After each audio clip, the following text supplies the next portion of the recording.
for some bars, barking like a mating fox for others. The only word she appeared to know was Mimi, which came out so loud and sustained I thought her vocal cords might snap. I stood in the aisle, less than 2 feet from Flavia, clutching another bottle of Cristal, which was humming in my hand as our performer, in her final flourish, attempted vibrato. The crystal glassware and bottles in the drinks cabinet began to shiver and clink with embarrassment. I shot a sideways look at Tyler in his reclining armchair, dicky bow untied and loose around his neck, hands pressed over his heart, and gazing at Flavia as though he were watching an endearing video of baby pandas at play. Tyler, a culture vulture with at least 10% of his net worth invested in art, who frequented the most prestigious opera festivals in the world, was mesmerised. I waited a couple of seconds after Flavia let out her last notes before aiming the remote control at the sound system and pressing stop.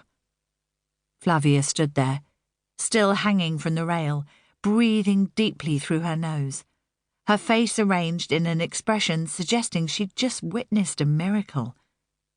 At the same time, Tyler rose to his feet and started clapping, slowly at first, then accelerating. Flavia attempted a coy smile, let go of the rail and wobbled, 3 tripping steps to the right, 4 to the left. Flavia, Flavia, Flavia, that was outstanding, Tyler said, still clapping. You have the voice of an angel, voice of an angel, he went on, before turning to me. Don't you agree, Saskia? Doesn't she sing like an angel? Talk about an awkward moment, intensified by the fact there were no other people in the cabin, just the 3 of us, and Flavia was now casting me an expectant look with her big Spanish eyes, which, although glazed, still looked dangerous to me. Completely, I said quickly. That was beautiful. Would you care for some more champagne? Beautiful would not have been my adjective of choice, but I wasn't going to argue with the man who paid my wages, and despite the ringing in my ears, I was glad to see him looking so happy. I'd been working for Tyler for several months now on a freelance basis, and found him to be most pleasant. Impeccable manners, I'd noted. Thankfully, Flavia was not in the mood for more singing. Instead, she and Tyler snuggled up on the sofa at the back of the cabin to watch an old Pedro Almodovar film featuring a bullfighter. By the time we touched down to refuel in Turkey, Flavia was fast asleep, head on Tyler's lap as he stroked her hair. From a distance, it looked as though he were petting a black cat. She was sprawled out along the length of the sofa, legs and feet lost beneath the plume of her dress. I advanced gently. Good morning, madam, sir, I said, for it was just after 7 a.m. local time. Is there anything you'd like? Some breakfast? Drinks? Flavia looked up at me and yawned. Her eye makeup had reached her cheekbones, and stains the shape of rose thorns leaked from the corners of her mouth.